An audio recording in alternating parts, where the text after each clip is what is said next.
at all. Just staring at the people like, what the fuck are y'all doing here? It's 2 o'clock. Oh, we're going now. There it is. What's up, the people? Special edition at the moment, I guess, because Kyle's having some internet issues. So that being said, how's the boys doing tonight? How's everybody feeling? Man, it's a Tuesday. It's hot. Doing all right, man. It's good to see your faces, man. Jay, what's up, man? How you doing? And good, bro. Just chilling like always. Chilling. Hanging in there this heat. I know you guys were talking about your jobs before this. You guys are on a different level than what I be doing. So, yeah, man. The outside work, it ain't for everybody. And honestly, it ain't even for me. And I've been doing it for fucking 15 years. So it is what it is, right? But got to feed them kids and pay them bills one way or another, right? Man. For sure. Well, till Kyle gets here, man, I'll lead with the questions. You got a fight coming up. First and foremost, we want to know how'd you get into MMA? Coming from a wrestling background, how'd you get started and everything? Honestly, bro, once I got out of college, I didn't really have nothing to do. I was just working, drained, going through the motions. And then like one day, my boy Brett Quinn hit me up and he was like, bro, let's go to Michigan Top Team. And I was like, bro, I'm not trying to do that. He was like, let's go to Michigan Top Team, blah, blah, blah. You're being a bitch, bro. Oh. And I went there and I kind of fell in love with it. You know what I mean? I was training there for a while, bounced around, and then now I'm over in Flat Rock all day. You know what I mean? That's the key word. You can't say, hey, don't be a bitch, because then you got to do it. Yep. Yeah. I wonder how many friends have gotten other friends to do shit that they didn't necessarily want to sign up for because of that exact sentence right there, man. Yeah, don't be a bitch, man. Just come on, come do it. Just at least try. Come on. How was it going in there though? Like initially, because obviously you didn't know what to expect as far as MMA. It was smooth at first, but you know what I mean? I really didn't like it because no one knew me and I was so used to being top of the totem pole. You feel what I mean? Everybody messing with me and then I kind of got humbled out. You feel what I mean? I was getting beat up, Darren kicking me in the head, you know what I mean? All types of stuff. So it was just like a crazy transition, you know what I mean? The first few months I was getting destroyed, on the feet and stuff. Wrestling can only get you so far. And then I started catching on, being able to hang, you know what I mean? It changed, it's a different workout than wrestling, you know what I mean? Learned how to pace myself. And then I started slowly, transitioning over. Now talk me through what like you had started to ask kind of what was that first day like? I mean, you said it wasn't necessarily your favorite thing in the world. Did you jump straight into striking drills on day one? Was it just hey, let's see what your game was? Was it just drilling, punching bags or punching mitts, or what was that first day like with the experience that you had? Well, honestly, they put me in the I don't think that they knew that I wrestled or I had any athletic ability. So they put me in the classes with the people who were just getting in and stuff. And it was very slow motion. And then my boy was going to all the pro stuff, you know what I mean? So it really humbled me out, you know what I mean? And I was doing everything in slow motion and I was just sitting here man, I'm not doing this. I'm not doing this. And then one day my boy was just come to one of the pro classes. Come to the pro class. I was like, can I do that? I'm all scared, acting all you know what I mean? I'm scared as hell. And then I did it. And then they were like, oh, yeah, bro, you can come anytime. You know what I mean? So it was slow. I learned in those first few weeks, I learned a few things, you know what I mean? And it kind of helped me out. But then once I got thrown into the deep end, I had to learn real fast, you know? I wonder if that's good for a fighter's psyche. You know what I mean? Getting in there, would you rather just let's get it all out of the way, get all the hard shit out of the way, get dumped right into the deep end, you know what I mean? Or is it would you rather pace yourself and get in there with the pros? I think I would rather be thrown into the deep end, bro, because I feel the only way that you can advance in anything is you got to get tested. You know what I mean? If I sat there and if I'm with someone who has no background in anything and they don't know anything, it's not going to make me better in any way. You know what I mean? Just like jiu-jitsu or boxing, you know what I mean? You go in there with a brand new person, 9 times out of 10, just off my athletic ability, I'm going to be able to beat you. You know what I mean? Mm-hmm. But you go in there with someone who knows something, your body, your mind has to like transition to what they already know. You know what I mean? And try to keep up. You know, I feel like people kind of stay complacent in that one zone. You know what I mean? And they're like, don't improve. So I feel like it's probably better for people to just jump in straight into it.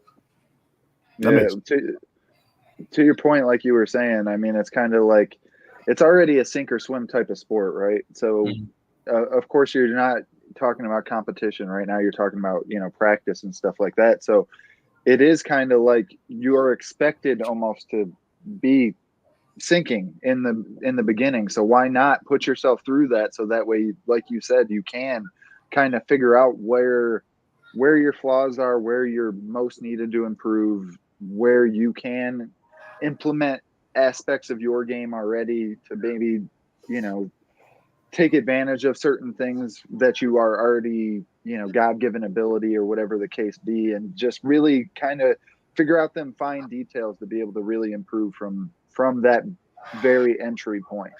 Yeah, for sure. 100%. Yeah. So as far as your fights so far, man, we know you haven't spent a lot of time in the cage because you go out there and kind of finish these things quick. What's your thoughts on your fights so far? Is there anything that you are thinking of adapting and changing in your game, or are you still just going out there straight killer style, just putting people to sleep? Bro, honestly, like to keep it 100, bro, I'm very bad at following game plans. I don't know what's wrong with me. Drew's always on my ass. He's like, bro, come on now. Before the last fight, Drew was like 3 jabs, leg kick. I go out there and I super duck someone, try to super duck them. I don't know what's, bro. I just have like this issue with like when I get like locked in, I low-key kind of crash out a little bit, and I'm like crashing out, which is weird because like I'm the most composed person like in practice. I'm chilling, you know what I mean? Everything's calculated, and like I don't know, for some reason when I get in the ring, like I look across at these people and I'm just like, bro, this man really thinks he's about to beat me. And it just like, it fucks my head up.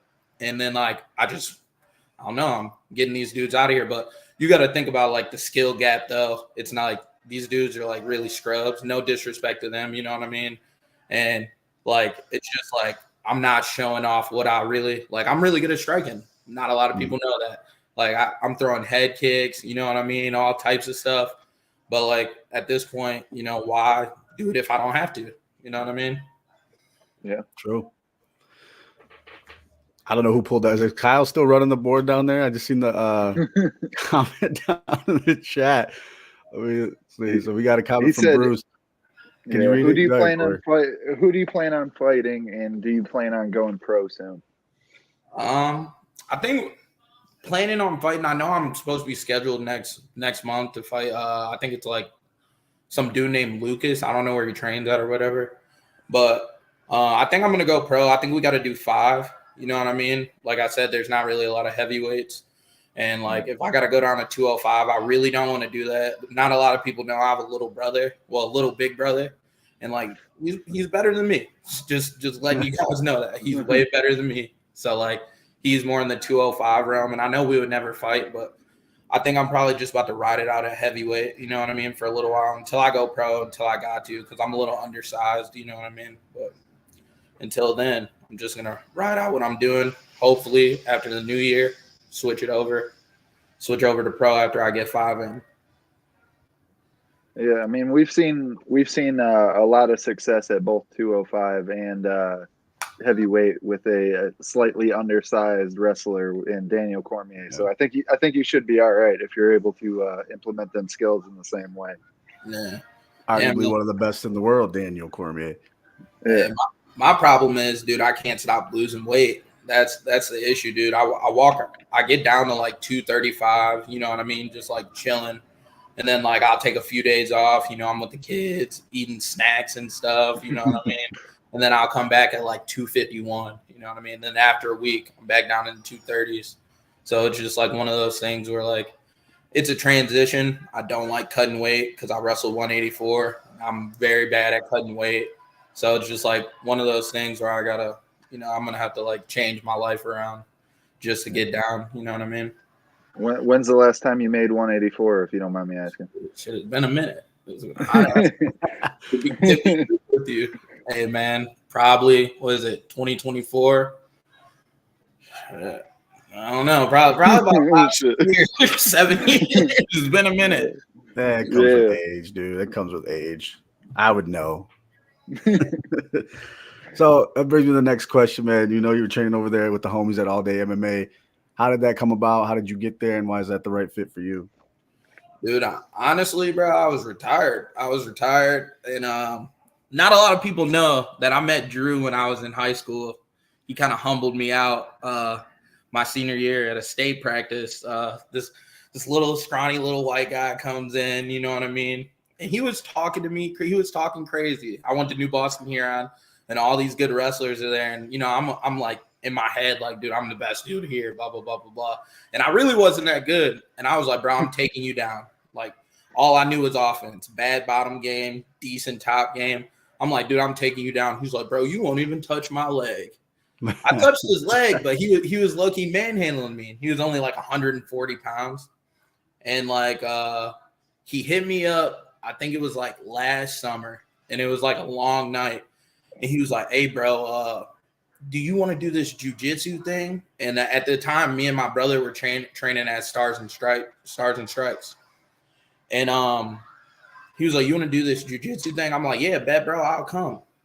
And like, I was drinking the night before, and I was like, it got to like 2:00, and it was supposed to happen at 5. I was like, bro, I can't do it. I just can't do it. Like, I'm falling apart. So I hit up my little brother, and my little brother, who I got technically a white belt still, he went out there and he beat a brown. I think the dude was a brown belt, and he was like, bro, I'm opening up this gym. Da da da da da. You and your brother need to come here. And I was like, yeah, all right, it sounds good. You know what I mean? Everyone says that. You know what I mean? And he hit me up like 3 weeks later, and he was like, hey, bro, I'm really opening up this gym. Do you want to come help me like work on it and stuff? And I was like, let me go check it out. And I was over there from pretty much from the roots of it, helping him put the mats down, doing a whole bunch of stuff. And then I was just there. You know what I mean? I'm All Day MMA. You feel me? That's what it was. That's how it originated. From the roots. Yeah. That's what I'm talking about. So we know your nickname. A lot of us in the hip hop community is familiar with the nickname of Juicy J. How did you get that nickname first and foremost? Honestly, Drew just came up with it, man. He was like, "What?" I really didn't want to be called anything. I was like, "Shit, I could just be Jay." He's like, "Bro," he came up with like a whole bunch of garbage names. I was like, "Nah, I can't even do it." And then he was like, "What about Juicy J?" He was like, "Juicy J, that sounds so fire, bro." Da da da da da. I'm like, "Yeah, I could rock with that. Yeah. And it was right before I was fighting the 500-pound dude, so I was like, "Yeah, bro, go ahead, let's rock with it." And it just stuck. There it is. Add a little flavor to your persona, man. You know what I mean? Yes, sir. Can't go wrong with some 3 6 Mafia. Yes, sir. Yeah. I'm glad you brought up that fight, though. Talk me through that experience, man. That was, as a spectator at that particular event, that was a wild thing to even hear about, and then once it took place, the whole fight. I mean, it was just a wild. What's the right word? Spectacle. I feel like, to see a guy that size trying to really compete. And he didn't look that bad, honestly. He looked like he had good skills. We've had him on the show since. And, I mean, honestly, it seemed like it was a pretty good fight. I mean, you definitely, won. But it seemed less of a spectacle once it was all said and done, besides the whole splits at the end. That added actually a little bit to the spectacle, now that I think about it. But talk me through that whole thing as somebody that was a participant in the ring that night, or cage. Well, I want to start out and say shout out to Christian. Shout out to Christian for doing it anyways, you feel me? Yeah.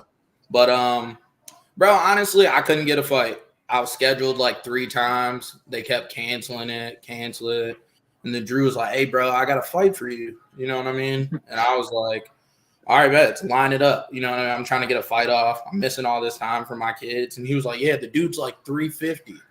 So we got a few guys who pop in the gym, and they're like 300 pounds. You know what I mean? Normal heavyweight dudes. You know what I mean? I was like, all right, bet. And then like a week later, he was like, yeah, he's like 425, they said. I'm like, all Okay. right. He's getting bigger. I'm like, this is a big boy. This is a big boy. And then like, I'm not like one to look people up or nothing. And then Drew was like, he pulled me to the side. He was like, bro, I got to talk to you, bro. I'm like, what's wrong? Buddy pulled out of the farm. I'm like, here we go again. Buddy pulled out. He's like, nah, bro, this dude is big, bro.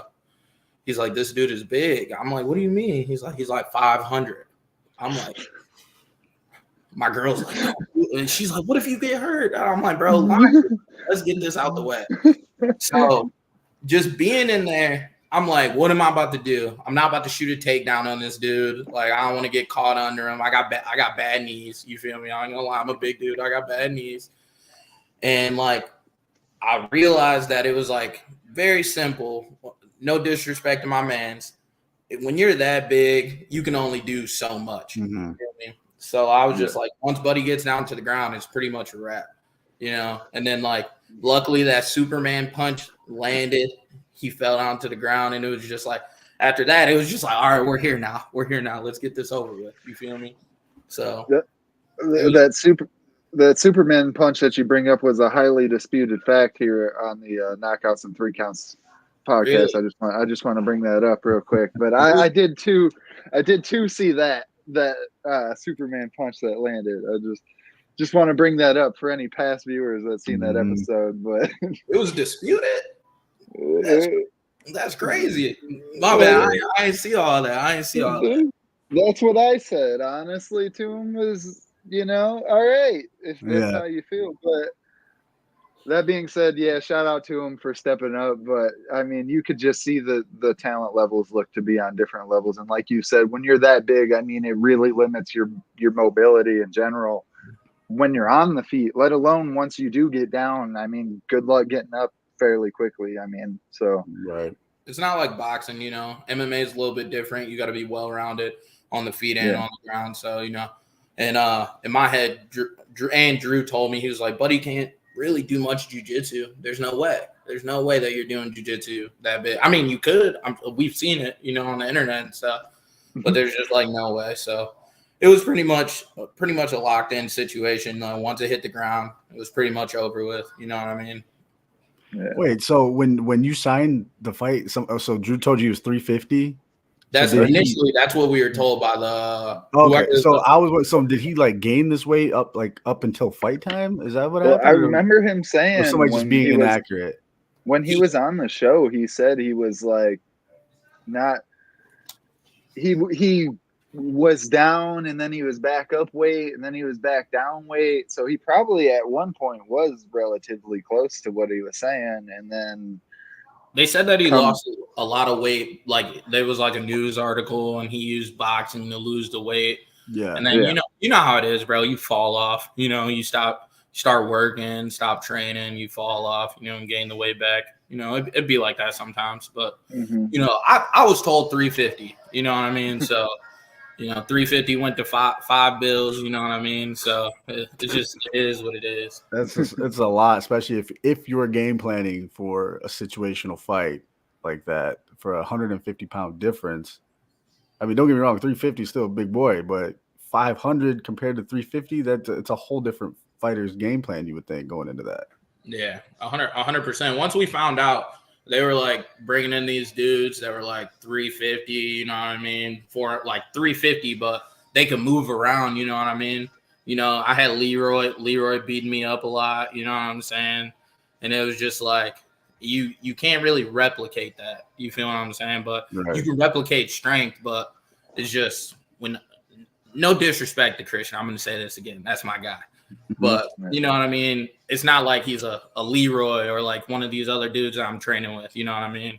It's just the strength. There's no comparison to that. So I could just only imagine, you know, I don't think he could be that strong when we were going into it. You know what I'm saying? So I felt like I was really prepared because I was in 3 training camps back to back, and they all pulled out. So when they gave me that, I was like, bro, either I'm going to go out there and I'm going to fold or I'm going to win. And I mean, we all see what happened. You know, I'm not trying to sound cocky or anything, but you know what I'm saying? Yeah, it is what it is, man. And that, like you say, it's definitely better than just sitting on the sidelines the whole time, especially when you're talking about an amateur career where you're essentially just trying to really build experience anyway. Yeah. I guess my last question on this subject being that you were an amateur, and other than the fact then to just stay active, what do you think you gain in a MMA knowledge type of standpoint from taking on a fight like that in your amateur career? Honestly, realistic, I feel that like it was so the buzz behind it. It was weird walking into the casino. Everyone's like, "Oh, you're Juicy J. You're fighting a 500-pound guy." I ain't gonna lie, I was nervous. I was like, "Bro, if I lose," and all these people came out, watch this, and then I lose. But like, just like the pressure of it, you know what I'm saying? It was just like. It was like either, I didn't want to fold. So I feel like just being in there, I didn't have any like ring experience, you know what I mean? So like just being in there, I felt like it was good for me, you know what I'm saying? And just getting the opportunity to show people that, I can handle that. I mean, even though it wasn't really much to handle, just being there, because I feel like that's the biggest thing that like fighters go through, or like people who are about to fight, getting in that ring the first time. And like having to deal with all the emotions that go with it, all the preparation, and just like getting in there and showcasing what you've been working on, So it felt good to get it done. Real quick, we got Drew in the comments. Juicy motherfucking Jay, he says in the comments. My God. All right, what up, Pops? Drew? I see you, Pops. What up to Chris in the comments too? What's up, Chris? Thanks for watching every single week, man. So looking forward to the immediate future. Was it this Friday, WXC 94 Summer Assault, man? You got Jake Carroll. What are your thoughts on that matchup? How do you see this fight playing out for you? Bro, this is motherfucking Michigan, bro. Come on now. You're not about to come from Ohio. I don't even know where Buddy trains at, and come from Ohio and just like get a dub. I couldn't let that happen. You know what I mean? Like I don't know the guy, don't know where he trains. You know what I mean? But he's 0-0 opponent that I got, so I just gotta go in there and get it done. Can't lose close to home. That's for damn sure. Cannot lose close from home. But I feel like I'm gonna showcase some more stuff. You know what I mean? Try not to. If I make it quick, I make it quick. But I kind of want to show everyone what I can do. Everyone's like, "Oh, bro, you're finishing dudes so fast." Da da da da da. Like, are you even good? And I was like, "Bro, I'm winning. It's amateurs. You know what I mean? It's amateurs. Yeah. Can't go home to the kids with cuts on my face. You feel me?" That's true. I think a lot of people look at it weird like that too, because in the pros, a win is a win, right? If you get them out of there quick, you're considered, the great. You know what I mean? Like in UFC stature, you're looking at guys that finish fights too fast. They're like, this guy is just killing everybody. He's so good. He's so good. Whereas the amateurs, it's like, oh, he's not spending enough time in the cage. You know what I mean? Like, it's a different way. It's kind of crazy. I don't know. I think it's weird because like I don't know. Like there's like, especially in heavyweight, there's such a skill gap. Like there's like such a skill drastic. Gap. You know what I mean? That it's just like, I don't know what you guys want me to do. Like, do you guys want me to sit there and like just swing? Like you want me to just swing? That don't make sense. You know what I mean? Like it's mixed martial arts for a reason. You know what I'm saying? You're not going out there to hang out in the cage. You're not chilling in the cage. You're going out there to get them out of there, finish it up. And then at anything over 200 pounds, bro, you can be lights out in 2 seconds, one punch. Yeah. So like, why would I take the chance? But I think it's more so people want to see me get hit and see me battle adversity. You know what I mean? And like, I'm here for it. I like to bang. You know what I mean? It is what it is. And one day I'm gonna have to. And when that day comes, it comes. But until then, I'm gonna keep racking up these wins. Do what I can do. Now, is that what you're kind of expecting? Is that what you want in this fight? Is a kind of a stand-up brawl, or what do you want? I mean, I don't know. I kind of do want to, stand up a little bit, but people don't really know this. I'm pretty decent at jiu-jitsu. You know what I mean? I haven't got a sub finish yet, but we'll see what I do. And I don't know. I got to talk to my coach. But he don't mind if I get in and out, real quick, but. My son's about to be there, so I kind of want to show him why I'm missing so much time at home. You feel me? So Dominic says Juicy J got them hands, man. And that's my guy right there. Yeah, that's my guy. Well, hopefully you get out there and get to put some time into the cage, man. And I mean, hopefully this time you want to stick to your game plan. I know, like you said earlier, sometimes the game plan goes out the window and you just go on instinct. But I'm the crash out king. That's what we call it, the crash out king. But yeah, I'm gonna stick to the game plan this time. So Drew don't cuss me out after. Try to work some stuff. Try to mix it up a little bit. Now, one quick question I got. You Drew brought up the fact Drew in the comments said he fucking better. Hey, coach is watching, man. You brought up the fact though that your opponent's traveling from Ohio to make this fight happen. Yeah. What's your interest in traveling? Do you want to keep fighting around the house, or is that kind of your goal to maybe see the country and maybe make a couple dollars to do it? I mean, I want to travel, but I gotta mess with this. I think I'm number 4 right now. I gotta mess with 1, 2, and 3, man, a little bit if they can. You know what I mean?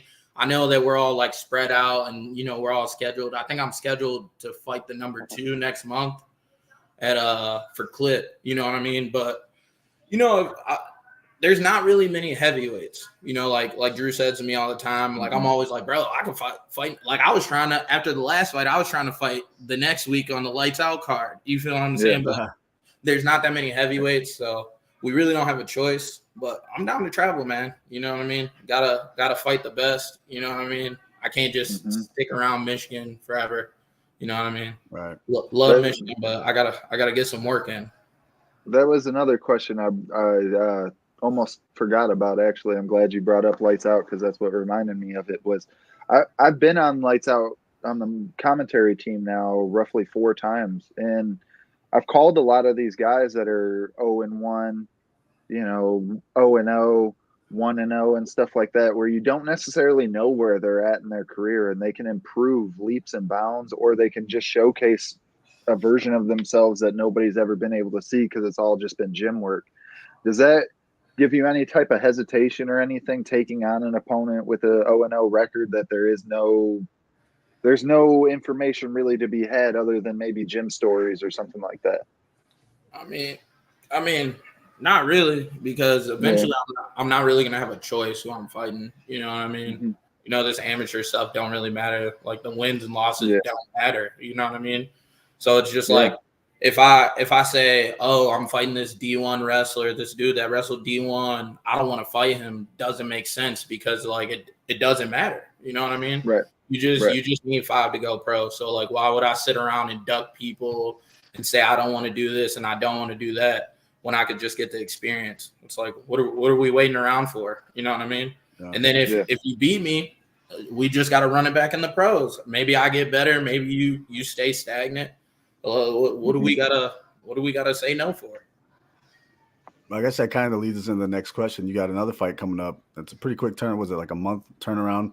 Yeah. Against, was it the number 2 guy? I think he's number 2. Lucas Armand.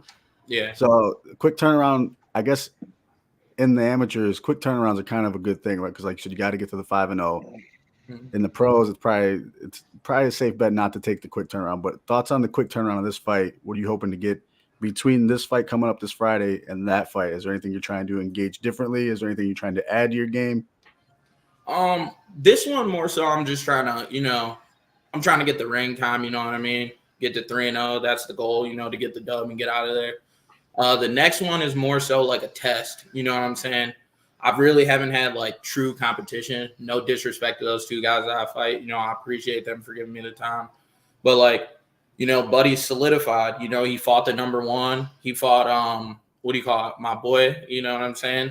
One of my teammates, So like, my teammate beat him, and it's just, he's in between me and getting to the next level. So, I just gotta make it happen. And he's good too. You know what I mean? He's a good competitor. I think he's like 7-2. You know what I mean? He's got the experience, and I'm 2-0 right now. So, I don't want people to just be thinking about the hype behind me and what's going on. I want to be able to prove it. You know what I mean? Those little, like we were talking about earlier, those Facebook videos and TikToks don't mean shit if I don't beat someone that's actually good.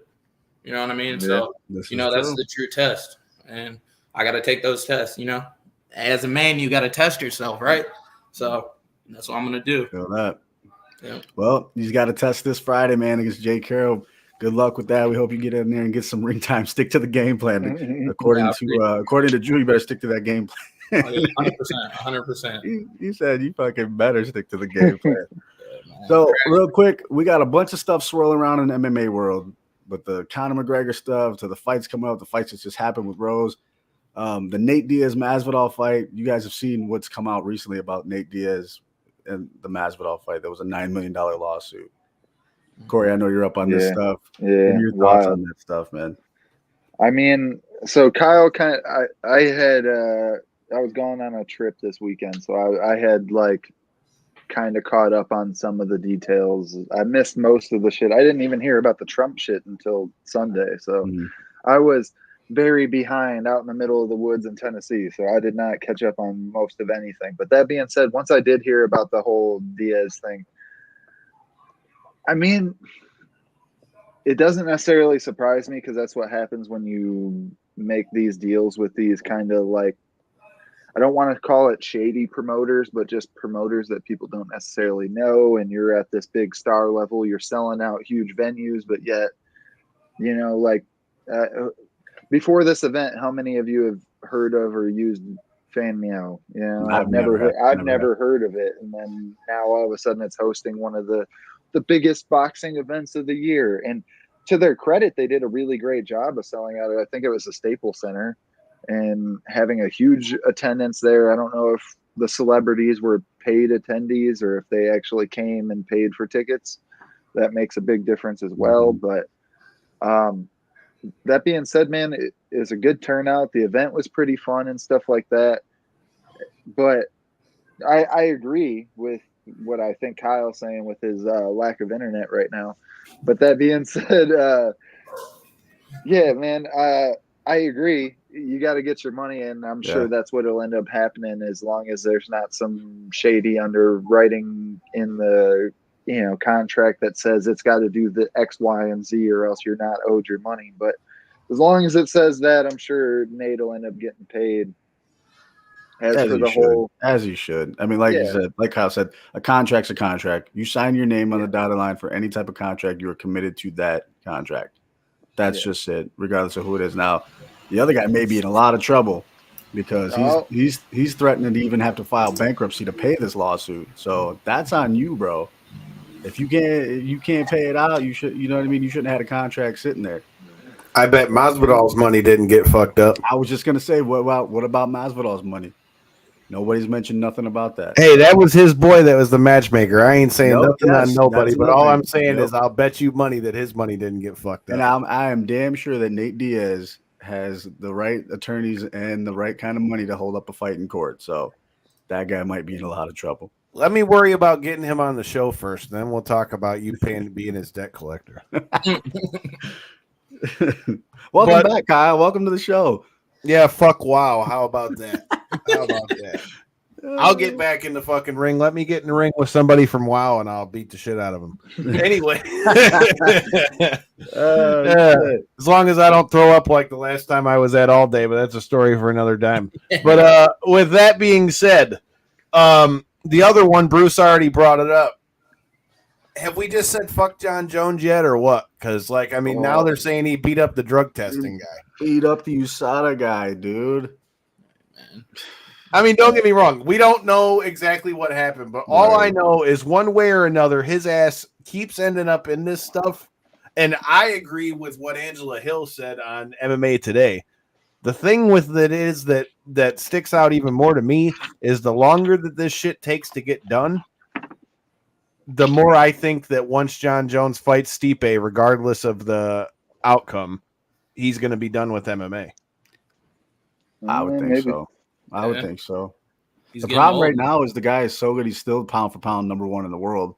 The problem skills-wise, you're right, but he can't stay out of his own way. The problem is once his legacy is written and all said and done, you're going to have all this extra stuff sitting there. This is why I said I have a hard time calling him the GOAT. At this point, I won't have a hard time calling him the GOAT as far as skills-wise, but dude, like at a certain point, you got to be held accountable, kind of like that light is for not shining Corey's big mark. Yeah, no, I had to plug my computer in, so out of all that, we get no light. The thing that really messes me up the most about the whole John Jones career situation is the fact that how he did Cormier. Like, other than John Jones, Cormier was just, man, you remember the rival, John Jones and Daniel Cormier. Cormier, you could visibly see how frustrated he was with that guy. He just couldn't figure that guy out. And I know even now in interviews and clips and everything, you could still see how bothered Daniel Cormier is by John Jones, man. For good reason. I mean, they literally went on a like national. I think that was ESPN at the moment when UFC wasn't even on ESPN. It was that big of a fight, and they're literally in the phone press conference, just like pussy. Yeah, he's talking shit. Well, fuck that. Remember the video when they let DC know that John had popped dirty again? Yep. He started stomping his feet and throwing a chair across the room because he lost the fight. So now, like I said, man, skill for skill wise, I have no problem admitting that he's the greatest as far as skills go.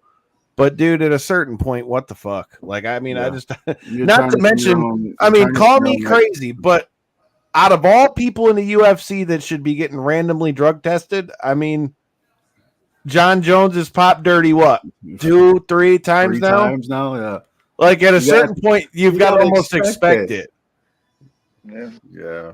How is he still fighting like that? You know what I mean? I don't understand. And I think that's all he's got going for him is that the fact that his reputation and the things that he's done on his resume, he's the best in the world. If he was anybody else, Dana would have cut him a long time ago, dude. 100%. You don't want him fighting anywhere else. That's the only thing. He's going to go somewhere and make somebody a ton He's not going to fight more than 2 or 3 more fights anyway. Right. And Drew's 100% right. It's money. It's just the fact that they don't want him to go anywhere else. And on top of that, here's the other problem. Call it what you want, call it what you will, but here's the thing.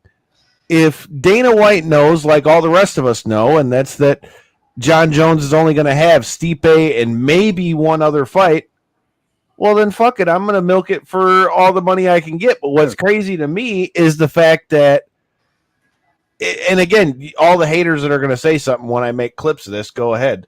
But at the same time, dude, I have no problem admitting that skill for skill, John Jones is the best. Problem with that is, dude, at a certain point when you get to be at that level and you're a champion, you have to conduct yourself like a champion. Yeah. And whether his name gets cleared or not, we all know the old saying, like when you constantly stay mixed up in shit, there's got to be a certain level of it that's got to be true. Yeah. So, I mean, like I said, I hope everything works out for him. But, dude, at this point, I just wish that for the last few fights of his career, he'd just, stay the fuck out of trouble, dude. God damn. Who do you think he's got left? A Stipe fight and then probably one after that, you would think?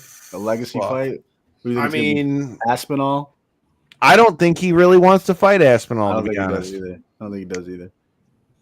I really don't. I don't think he wants to fight Aspinall because he knows Aspinall is by far the toughest tested heavyweight for him, in my opinion. I just don't understand why he's dropping back to fight Stipe. I thought Stipe was out of the conversation. What is he? I think it's because Stipe is considered as the greatest UFC heavyweight.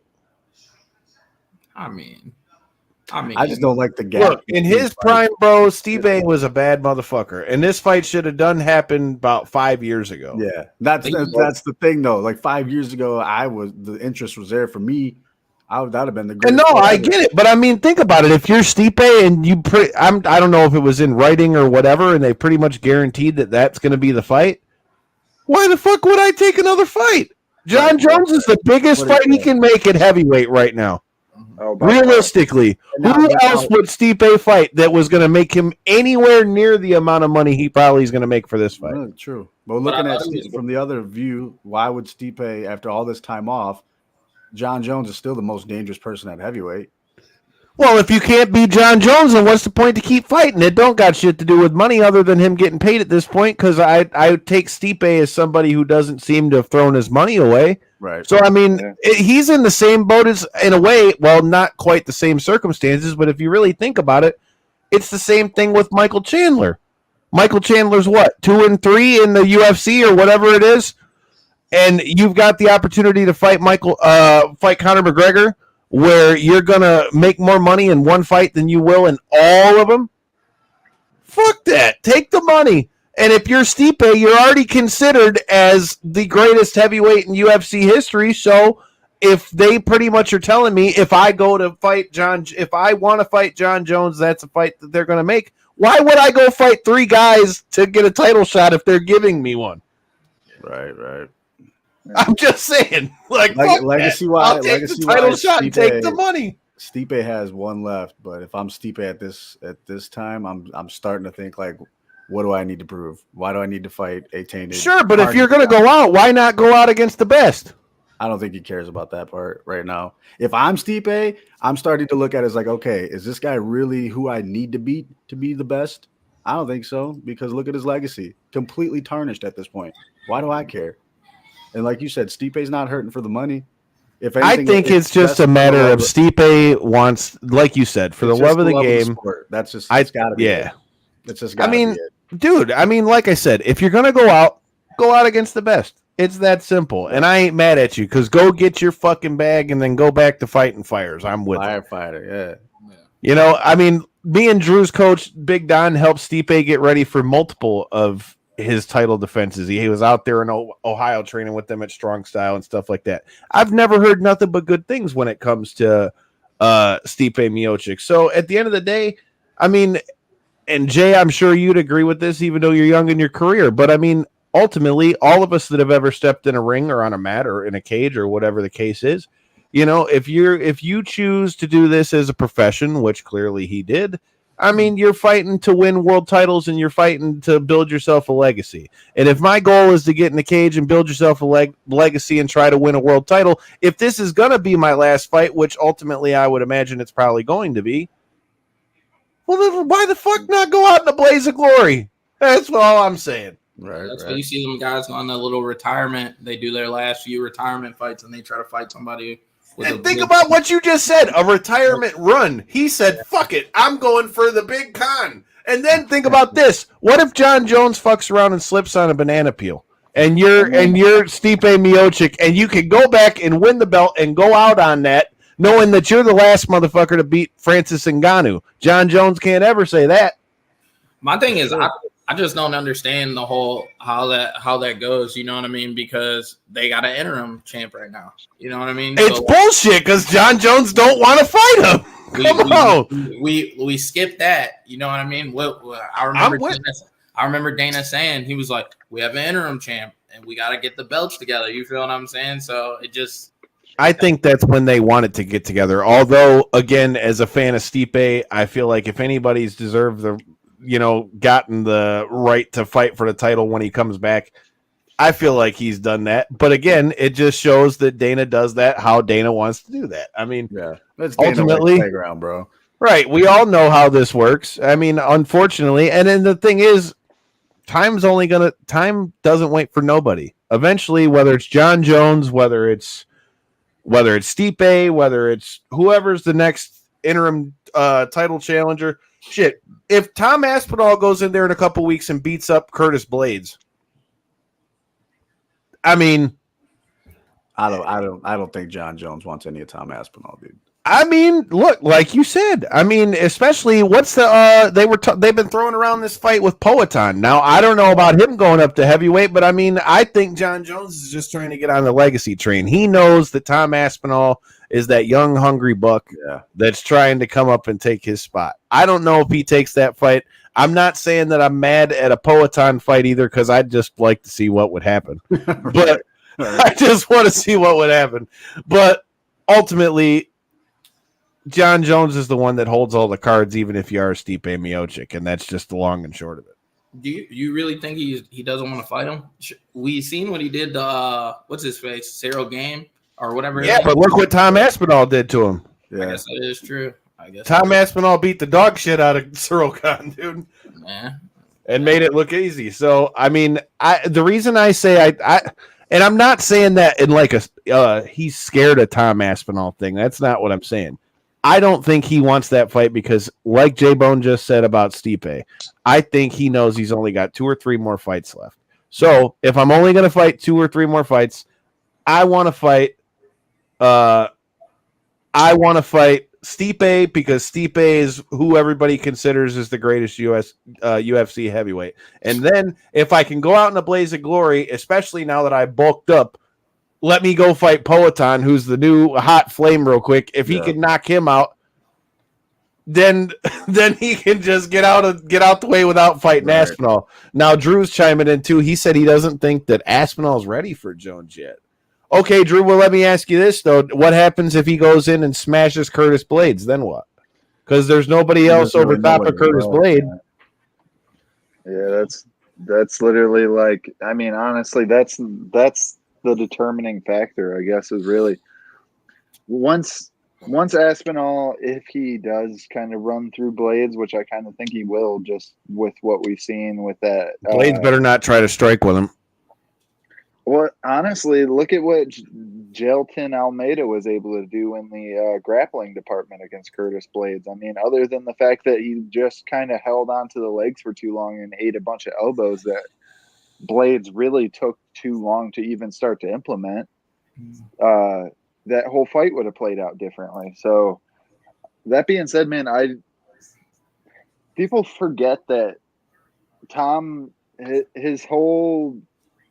Aspinall's whole beginning to his game is the fact that his dad owns a jiu-jitsu school, and that's what got him into mixed martial arts. So literally his whole background is jiu-jitsu. You know what I mean? Like, he's a great striker. He's really good with his footwork. He's really good across the board, but because we don't necessarily see his jiu-jitsu on tap in every one of his fights, people just seem to forget that he's very dominant in that Jiu-jitsu and wrestling are two different things, though. Curtis Blades is good at wrestling. So, yeah, he may be good at jiu-jitsu, but it'd have to I feel like that fight would come down more to his wrestling. But honestly, like I said, I still think wrestling, jiu-jitsu, striking, I think Tom Aspinall beats the shit out of Curtis Blades, but that's my opinion. Yeah, I agree. Because time's going to tell.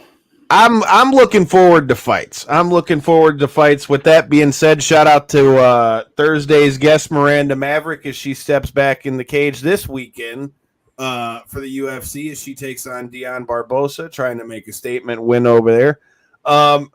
Jay, I got a couple more things I got to ask you, man. So I've been paying attention and watching all the stuff that's going on. Obviously, everybody that knows the show knows that we cover a little bit of the pro wrestling end of things. Do you rock with did you ever rock with pro wrestling at all? Is that where we got the Juicy J from, or do you just listen to a lot of 3 6 Mafia? Man, back in the day, I used to mess with the wrestling, man. Back in the day, like long time ago, bro. Slamming my brother through beds, tables. We were doing all types of crazy stuff. But I kind of fell off, you know what I mean? The older I got, I started watching real fighting and stuff, you know what I mean? So, I mess with it, though. It looks sweet. It looks, get caught up in the storyline a little bit, but it looks sweet for sure. Hey, man, I feel like everybody's got it in them at some point if they get into MMA. But, dude, like I said, I'm looking forward to it this Friday, WXC. If you got any predictions on how you see this fight going and all that stuff, let everybody know what time it is, because we got only a few days left before you step back inside the steel. Hey, man, I'm just going to try to mix it up, brother. That's it. Like we were talking about at the gym, man. Yeah. Hey, I'm about to just try to mix it up a little bit. Try to, showcase a little bit of something. That's about it, man. Who knows? It might be a minute. You better stick to that game plan, dude. He's going to work you the next training. Yeah, man. That guy's getting old. He ain't working enough. He's working enough. That game plan, bro. He's throwing warning shots over in the comments. I'm trying my best. I'm gonna try my best. Hey, man, I was out there for the last one. It only took a few fucking seconds. So I said, we'll see what happens, man. Shout out to Pettinelli. Shout out to WXC. We're gonna see what goes down, and my man's is staying busy out here. So if Juicy J is coming out your way, last question for you: favorite 3 6 Mafia song? Man, I really didn't mess with 3 6 Mafia. It's damn! Hey, wait, I mess with Juicy J though. Okay. Favorite Juicy J song then? Man, oh my god. It really hurts my soul that you didn't listen to One Hitter Quitter or Hey man, y'all are old, man. Who you calling old, fool? I'm only 31, man. Shit. Hey man, that's 4 years on me, big dog. I'm old. Man, shit. I grew up boxing in Detroit, and that motherfucker was like an anthem. I still can remember the chorus to this day. Man, nah, but I mess with them, bro. Hey, the Juicy and Wiz collabs back in the day, bro. Yeah, that's my shit. That was the best times, man. 16 years old, smoking in the car, listening to that, chilling. You feel me? That was the best times. Dude, that Wiz concert last year with Bulletproof Troop was definitely a good time too. I won't comment on how that one went, but dude, Wiz Khalifa, Snoop Dogg, Too Short, and Warren G all in one show on stage. So yeah, dude, it was fucking wild. But it's gonna get wild this Friday, and then if all goes well, make sure you're down there at the Motor City Casino as he's getting right back in the cage. My man's is staying busy, so make sure you let him know where you can find you on all the social medias and all that stuff, and where they can get tickets. I got you. Yeah, you could social media on Instagram. It's at the real Jay Henderson. You feel me? And you know, not the fake one. Yeah, not the fake one. Never the fake one. We got a few fakes out here. But yeah, you know, tickets and stuff. I think you can get them at the box office, or you can mess with me. You know, get you guys some tickets. Hopefully, I think it's a title fight. I'm not sure, but I think it's a title fight. So hopefully, you guys come out and support. You know, hopefully, I can get the W. You know. And we'll just keep the train rolling. He said we're going to keep it G and turn it into a ladder match. Yeah. Until next time, and in the in-between time, make sure you check us out this Thursday, 9 p.m. Shout out to our sponsors, Potter's Tree Service. If you need your lawn cut, if you need trees cut, if you need tree trimming, if you need weed whipping and all that shit, hit up Potter's Tree Service. And somebody's letting me have a microphone in front of live fights again. I don't know who thought that was a good idea. But August 9th, make sure you check out Mitten Muay Thai. I'm going to be back behind the mic. And then July 26th, make sure you're at the casino. They're letting me judge fights. So let's get it. Make sure you guys are here Thursday, 9 p.m. Eastern. Who the hell knows? If you don't hit that subscribe button, you won't know. Peace.